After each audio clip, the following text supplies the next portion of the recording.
ஸ்ரீகாந்த் நடிப்பில் 2021ஆம் ஆண்டு தெலுங்கில் வெளியாகி பெரும் வரவேற்பை பெற்ற அசல் ஜெர்கண்டி திரைப்படம் தற்போது தமிழில் முருடன் எனும் தலைப்பில் வெளியாகிறது.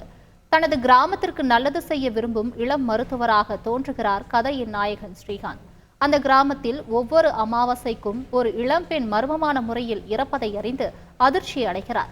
இதற்கான காரணத்தை கண்டுபிடிக்கும் முயற்சியில் பல அமானுஷ்யங்கள் வெளிப்பட கிராமமே பரபரப்பாகிறது.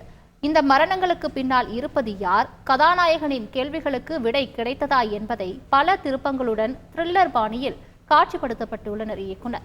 உங்களை சீட் நுனியில் உட்கார வைக்கும் முருடன் திரைப்படத்தை உங்கள் தந்தி ஒன் தொலைக்காட்சியில் இன்றிரவு 9 மணிக்கு காண தவறாதீர்கள். தந்தி ஒன் ஆப், யூடியூப் மற்றும் tandione.com பார்த்து மகிழுங்கள். செய்திகளை உடனுக்குடன் தெரிந்து கொள்ள உடனே சப்ஸ்கிரைப் பண்ணுங்க.